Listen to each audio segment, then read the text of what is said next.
नमस्कार दोस्तों, welcome to Kumars class. आज हम पढ़ने जा रहे हैं हिस्ट्री क्लास 6 का चैप्टर 5। तो चलिए शुरू करते हैं। इस पूरे चैप्टर में बताया गया है कि राज्य कैसे होते हैं, ठीक है, राजा कैसे राज्य करता था, राज करता था, और एक प्राचीन गणराज्य के बारे में कुछ इन्फॉर्मेशन दी गई है। चलिए देखते हैं क्या होता था। तो जो सबसे पहली चीज़ है वो ये है कि जो लोग पहले शासक बने कैसे। जो पहले के शासक होते थे वो क्या होते थे, वो लोगों के द्वारा चुने गए शासक होते थे।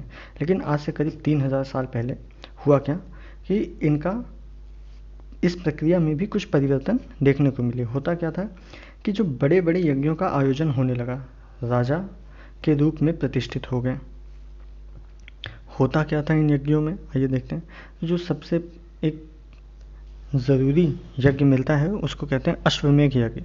इस अश्वमेध यज्ञ में होता क्या था कि राजा एक घोड़े को लोगों की देख रेख में स्वतंत्र विचरण के लिए छोड़ देता था, और इस घोड़े को किसी दूसरे राजा ने रोका तो उसे वहाँ अश्वमेध यज्ञ करने वाले राजा से लड़ाई लड़नी पड़ती थी। और अगर उसने घोड़े को जाने दिया तो इसका यही मतलब होता था कि अश्वमेध यज्ञ करने वाले राजा उससे ज़्यादा शक्तिशाली था, और इसके बाद उन राजाओं को यज्ञ में आमंत्रित किया जाता था। यह यज्ञ जो होता था ये विशिष्ट पुरोहितों के द्वारा संपन्न किया जाता था। इसके लिए उन्हें उपहारों से भी सम्मानित किया जाता था। अश्वमेध यज्ञ करने वाला राजा बहुत शक्तिशाली माना जाता था, और यह यज्ञ में आमंत्रित सभी राजा उसके लिए कुछ न कुछ उपहार लाते थे। और इन सभी आयोजनों में राजा का मुख्य स्थान होता था। जो भी अश्वमेध यज्ञ करता था उसका मुख्य स्थान होता था, उसे राज सिंहासन पर या बाघ की खाल पर बिठाया जाता था, या उसके लिए एक विशेष आसन बनाया जाता था। और युद्ध क्षेत्र में राजा का जो सारथी ही उसका सहचर होता था, ठीक है। राजा की विजय तथा अन्य गुणों का गान करता था। जो इसका यज्ञ के अवसर पर वह राजा की विजय तथा गुणों का गान करता था, जो उसका सारथी होता था। राजा के जो सगे संबंधी होते थे, खासकर उसकी रानियाँ और पुत्र, वो भी कुछ छोटे मोटे अनुष्ठान करते थे उन सभी पर, ठीक है। इस अनुष्ठान में पुरोहित पवित्र जल के छिड़काव के साथ कई अन्य अनुष्ठान भी करते थे। और विष तथा वैश्य किसे कहता जाता है, जो आम लोग होते थे वो राजा के लिए कुछ ना कुछ उपहार लाते थे, और जिन्हें पुरोहित शुद्ध मानते थे उन्हें अनुष्ठानों में शामिल नहीं होने दिया जाता था, ठीक है। और शुद्ध होते क्या थे, आइए देखते हैं। इसमें वर्ण व्यवस्था के बारे में थोड़ा सा बताया गया है कि वर्ण व्यवस्था कैसे शुरू हुई, क्या हुआ। जो उत्तर भारत में उस समय खासकर जो गंगा यमुना का क्षेत्र था, इसमें जो सबसे पहले वेद रचा गया था उसे ऋग्वेद कहा गया, ठीक है। इसके बाद जो भी ग्रंथ रचे गए, जो भी वैदिक ग्रंथ रचे गए, उन्हें कहा गया उत्तर वैदिक ग्रंथ।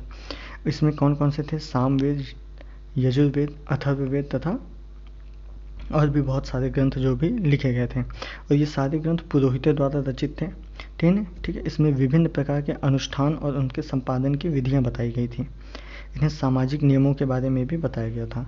और उस समय समाज में क्या था कि कई सारे समूह थे, जैसे पुरोहित, योद्धा, कृषक, पशुपालक, व्यापारी, शिल्पकार, श्रमिक, मछली पकड़ने वाले और जंगल में रहने वाले, अलग अलग प्रकार के कई समूह थे। और इन समूहों से फिर निकली है वर्ण, जहाँ कुछ पुरोहित तथा योद्धा वैभवशाली थे, कुछ कृषक व्यापारी धनवान थे, कुछ पशुपालक, शिल्पकार, श्रमिक और मछली पकड़ने वाले लोग जो भोजन संग्रहक थे तथा निर्धन थे। तो पुरोहितों ने लोगों को 4 वर्गों में विभाजित किया। जो पहला वर्ग था वो ब्राह्मणों का था। इनका काम क्या था, वेदों का अध्ययन करना और यज्ञ करना। इन्हीं से ही इन्हें उपहार मिलता था और इनकी जीविका चलती थी। जो दूसरा शासक था वो क्षत्रिय वर्ग कहलाया। उनका काम था युद्ध करना और लोगों की रक्षा करना। जो तीसरा था, इन्हें विष या वैश्य कहा गया, जिसमें जो आम जन थे वही थे, जिसमें कृषक, पशुपालक, व्यापारी आते थे, ठीक है। क्षत्रिय और वैश्य दोनों को ही यज्ञ करने का अधिकार प्राप्त था। और जो सबसे अंतिम स्थान था वो शूद्रों का था। इनका काम होता था कि अन्य 3 वर्णों की सेवा करना। इन्हें किसी अनुष्ठान में आने का अधिकार प्राप्त नहीं था, और औरतों को भी शूद्रों के ही समान माना गया था। महिलाओं तथा शूद्रों को वेदों के अध्ययन का अधिकार नहीं था, ठीक है। पुरोहितों के अनुसार सभी वर्णों का निर्धारण जन्म के आधार पर होता था।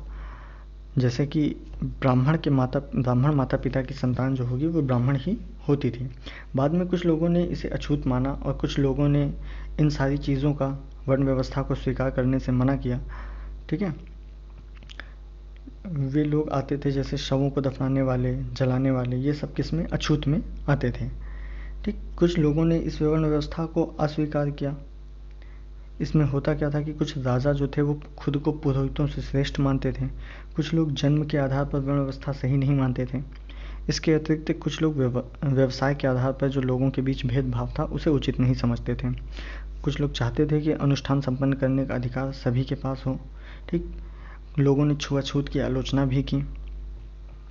सामाजिक आर्थिक असमानता बहुत कम थी कुछ इलाकों में, जैसे कि उपमहाद्वीप के पूर्वोत्तर क्षेत्र थे, यहाँ पर सामाजिक आर्थिक असमानता बहुत कम थी और यहाँ पुरोहितों का भी प्रभाव बहुत सीमित ही था।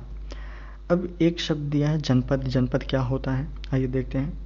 महायज्ञ को करने वाले जो राजा थे अब जन के राजा ना होकर जनपदों के राजा माने जाने लगे थे। ठीक है, जन से ही निकला है जनपद। जनपद का शाब्दिक अर्थ होता है जन के रहने की जगह। ठीक है, कुछ महत्वपूर्ण महाजनपद इस एक मानचित्र में दिखाए गए हैं। आइए देखते हैं कि इस मानचित्र में कौन कौन से महाजनपद या जनपद दिखाए गए हैं। महाजनपद क्या होता है अभी हम समझते हैं, पहले जनपद देख लेते हैं। कुछ जैसे कि मगध, वैशाली, कौशाम्बी, हस्तिनापुर, तक्षशिला, उज्जैन, ये सारे महाजनपद हैं। और कुछ छोटे छोटे जनपद भी हैं जैसे कि वज्जी, अंग, ठीक है, राजगिरी, पांचाल, ये सारे कुरु, ये सारे जनपद हैं। आइए देखते हैं क्या क्या दिया गया है। तो ये होता क्या था कि जब जनपदों की खुदाई हुई तो इन्हें कुछ पुरातत्वविदों को कुछ मिला, जैसे कि दिल्ली के पुराना किला, उत्तर प्रदेश के मेरठ के पास हस्तिनापुर और एटा के पास अंतरंजी खेड़ा, इसमें कुछ प्रमुख स्थान हैं। खुदाई से पता चलता है कि लोग झोपड़ियों में रहते थे और मवेशियों तथा जानवरों को पालते थे और चावल, गेहूँ, धान, गन्ना, तिल जैसी फसलों को उगाते थे। मिला क्या है खुदाई में, एक ये इस तरीके के कुछ बर्तन मिले हैं, मिट्टी के बर्तन। ठीक है, इनमें से कुछ धूसर और कुछ लाल रंग के होते थे जिन्हें चित्रित धूसर पात्र कहा गया है। ठीक है, ये कुछ विशेष प्रकार के पात्र होते थे। इन बर्तनों पर चित्रकारी की गई होती थी और सरल रेखा तथा ज्यामितीय आकृतियों के रूप में होते थे ये। ठीक, जैसे कि इसके बारे में कुछ इन्फॉर्मेशन दी गई है कि ये ज़्यादातर थालियाँ और कटोरियाँ ही मिली हैं। पात्र बहुत ही पतली सतह के हैं, सुंदर और चिकने हैं। कहा जाता है कि कुछ खास अवसरों पर ही इसे निकाला जाता था। अब देखते हैं महाजनपद क्या होता है। महाजनपद आज से लगभग 2500 साल पहले महाजनपद बने। जनपदों से ही महाजनपदों का निर्माण हुआ। जैसे कुछ महाजनपद, बहुत कुछ जनपद जो थे अधिक महत्वपूर्ण हो गए तो उन्हें महाजनपद कहा जाने लगा। ठीक है, इनकी एक राजधानी भी होती थी, इनकी किलेबंदी होती थी। जनपदों की तथा राजधानियों की किलेबंदी होती थी। किलेबंदी लकड़ी, ईंट या ऊंची ऊंची पत्थर की दीवारों की बनाई जाती थी। इसे होता क्या था कि राजाओं ने आक्रमण से डरकर अपनी सुरक्षा के लिए इन किलों का निर्माण किया था जहाँ पर राजा रहते थे। और कुछ राजा अपनी राजधानी के चारों ओर विशाल, ऊंचे और प्रभावशाली दीवार खड़ी करना अपनी समृद्धि समझते थे। ठीक है, इसको अपनी समृद्धि और शक्ति का प्रदर्शन भी समझते थे। इस तरह जो लोग किले के अंदर रहते थे उन पर, उस क्षेत्र पर नियंत्रण रखना भी सरल हो जाता था। इस तरीके की विशाल बनाने के लिए एक व्यापक योजना की आवश्यकता होती थी। लाखों की संख्या में ईंट तथा पत्थरों का इंतजाम करना पड़ता था। हजारों स्त्री, पुरुष, बच्चों ने इसके लिए आवश्यक परिश्रम किए। एक किले की दीवार दिखाई गई है। ये कहाँ पे, ये कौशाम्बी जिले में है, इलाहाबाद के पास। आज से लगभग 2500 साल पहले इसका निर्माण हुआ होगा। ठीक है, ये उसके अवशेष हैं कि किले की दीवारें कैसे होती थी। अब जनपद हो गए, महाजनपद हो गए, तो जब किले बंदी हो गई चारों तरफ, तो राजाओं को क्या हुआ कि जो उपहार मिलते थे वो सिर्फ उस पर निर्भर नहीं थे। अब उन्हें नियमित रूप से संसाधन की आवश्यकता पड़ती थी। तो उन्होंने क्या किया, लोगों पर उन्होंने नियमित रूप से कर लगाने शुरू कर दिए। अब उनके पास अपनी बड़ी सेना हो चुकी थी। ठीक है, उनके भरण पोषण के लिए, किले के अंदर के जो भी लोग थे उनके भरण पोषण के लिए लोगों पर कर लगाना शुरू किया। तो कर लगते कैसे थे, फसलों पर क्या कर लगाए जाते थे, वो उपज का 1/6 भाग लगाया जाता था, 1/6वां हिस्सा, जिसे भाग कहा जाता था। और कारीगरों के ऊपर कर कैसे लगाए जाते थे कि उन्हें महीने में एक दिन कम से कम राजा के लिए काम करना पड़ता था निःशुल्क। पशुपालकों पर कैसे कर लगाए जाते थे? जो भी जानवर थे या उनके उत्पाद के रूप में उन्हें कर देना पड़ता था। व्यापारियों को सामान खरीदने और बेचने पर कर लगाया जाने लगा। आखेटक और संग्रहक जो थे, जो जंगलों से वस्तुएं प्राप्त करते थे, वो कर के रूप में वो लोग देते थे। अब तक कृषि में भी काफ़ी सारे परिवर्तन आ चुके थे, लेकिन जो दो सबसे महत्वपूर्ण, सबसे बड़े परिवर्तन आए वो क्या था कि जो हल अभी तक लकड़ियों के थे, अब वो हल लोहे के होने लगे। इससे क्या हुआ कि कठोर ज़मीन भी उपजाऊ होने लगी। कठोर ज़मीन को भी अब उपजाऊ बनाया जा सकता था आसानी से। और जो धान था, जो पौधे थे, उनका खेतों के बीच अब छिड़क कर नहीं होता था, अब उनके पौधों का रोपण शुरू हो गया था। ठीक है, अब रोपण के इससे क्या होता है, पहले की तुलना में बहुत ज़्यादा पौधे जीवित रह जाते थे और इससे पैदावार भी ज़्यादा होने लगती थी। लेकिन इसमें परिश्रम की बहुत आवश्यकता होती थी और ज़्यादातर जो परिश्रम करते थे ये दास दासी या फिर भूमिहीन खेतिहर मजदूर ही इसमें काम करते थे। और एक मगध राज्य के बारे में आइए थोड़ा पास से जानने की कोशिश करते हैं कि मगध राज्य उस वक्त कैसा था, क्या था मगध राज्य में। ये सबसे महत्वपूर्ण जनपद बन के उभरा। ऐसा क्यों कि ये गंगा और सोन जैसी नदियों के मध्य से, मगध जो राज्य था, गंगा और सोन नदियाँ मगध राज्य के मध्य से बहती थी, इसलिए यहाँ पर यातायात, इनका जल वितरण और ज़मीन, उपजाऊ ज़मीन बहुत ही महत्वपूर्ण था। ठीक है, वहाँ पे जंगल भी थे आसपास मगध राज्य के। तो इससे होता क्या था कि वहाँ पे जो जंगल में रहने वाले हाथियों को पकड़कर उन्होंने प्रशिक्षित किया और उनको सेना के काम में लाया। जो लकड़ियाँ मिलती थी उससे घर बना, गाड़ियाँ और रथ बनाने के लिए लकड़ियों का उपयोग किया गया। इसके अलावा इस क्षेत्र में लौह अयस्क की खदानें भी बहुत ज़्यादा पाई गई थी, जिससे मजबूत औजार और हथियार बनाने के लिए बहुत मदद मिली इन्हें। और मगध में जो दो बहुत शक्तिशाली शासक बने वो कौन कौन से थे? वो एक बिंबिसार और अजातशत्रु।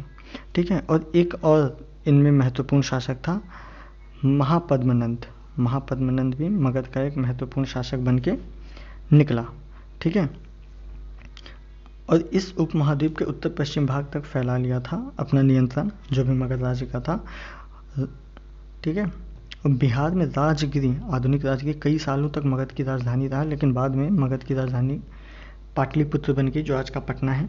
ठीक है, और लगभग 2300 साल पहले मैसिडोनिया का राजा सिकंदर, जब जिसकी चाह थी विश्व विजय करना, वो जब विश्व पश्चिम एशिया को या कुछ राज्यों को जीतता हुआ भारतीय उपमहाद्वीप की तरफ आया, तो व्यास नदी के किनारे ही जब उसके सैनिक पहुंचे तो उन्होंने मगध की ओर कूच करना चाहा, तो उसके सिपाहियों ने इनकार कर दिया। वो इस बात से भयभीत थे कि भारत के शासकों के पास पैदल रथ और हाथियों की बहुत बड़ी सेना थी। ठीक, एक और जनपद के बारे में बात की गई है, वज्जी। वज्जी क्या था कि इसकी राजधानी वैशाली थी, जो बिहार में है।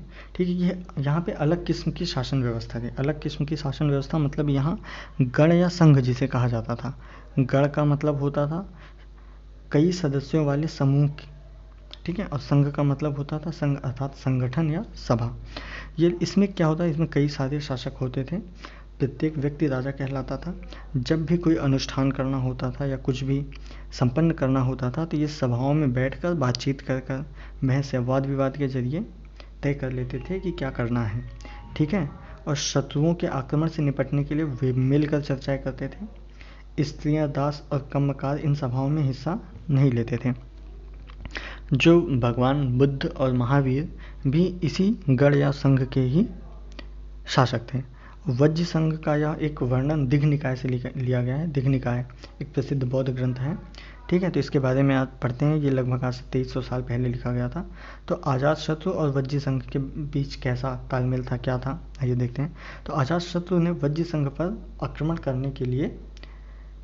करना चाहता था, तो इसके लिए उसने अपने मंत्री वस्त्रकार को बुद्ध के पास सलाह के लिए भेजा। तो बुद्ध ने उसे कुछ सलाह दी, उसे कुछ पूछा। उन्होंने कहा कि वज्र संघ तब तक उन्नति करते रहेगा जब तक वे पूर्ण रूप से नियमित सभाएं करते रहेंगे, आपस में मिलजुल कर काम करते रहेंगे, पारंपरिक नियमों का पालन करते रहेंगे और बड़ों का सम्मान करेंगे, समर्थन और उनकी बातों पर ध्यान देते रहेंगे। वज्र महिलाओं के साथ जोर जबरदस्ती नहीं करेंगे और उन्हें बंधक नहीं बनाएंगे। शहरों तथा गाँवों में चैत्यों का रखरखाव करेंगे, विभिन्न मतावलंबी संतों का सम्मान करेंगे और उनके आने या जाने पर कोई रोक नहीं लगेगा। एक और इन्फॉर्मेशन दी गई है लास्ट में। ये क्या है कि एटलस में यूनान और एथेंस के बारे में कुछ इन्फॉर्मेशन दी गई है कि आज से लगभग 2500 साल पहले कैसा यूनान और एथेंस में क्या क्या चीज़ें थीं, उसी के बारे में दिया गया है। ठीक है, यह व्यवस्था 200 साल पहले थी, जहाँ प्रजातंत्र और गणतंत्र, आज से लगभग 2500 साल पहले एक नई शासन व्यवस्था की स्थापना की गई, जिसे प्रजातंत्र या गणतंत्र कहा गया। और यह व्यवस्था लगभग 200 सालों तक चली। इसमें 30 साल से ऊपर के सभी पुरुष को पूर्ण नागरिकता प्राप्त थी, लेकिन दास और औरतों को अभी तक नागरिकता नहीं प्राप्त थी। उन्हें साल भर में कम से कम 40 सभाएं बुलाई जाती थी, 40 बार ये नागरिक भाग लेते थे। और इन्हें विभिन्न पदों पर नियुक्तियां जो होती थी वो लॉटरियों के द्वारा होती थी। सेना और नौसेना में इन्हें हमेशा अपनी सेवाएं देनी होती थी। औरतों को नागरिकों का दर्जा भी अभी नहीं मिला था। व्यापारी तथा शिल्पकारों के रूप में एथेंस में रहने वाले और काम करने वालों ने बहुत से विदेशियों को भी नागरिक अधिकार नहीं मिले थे। तो यहीं पर हमारा चैप्टर 5 ख़त्म होता है। हम मिलेंगे चैप्टर 6 में आगे। तब तक आप पढ़ते रहिए। अगर वीडियो आपको अच्छी लग रही है, सही लग रही है, तो आप इन्हें लाइक करिए, अपने दोस्तों को भी शेयर कीजिए, सब चैनल को सब्सक्राइब कीजिए और फिर पढ़ते रहिए।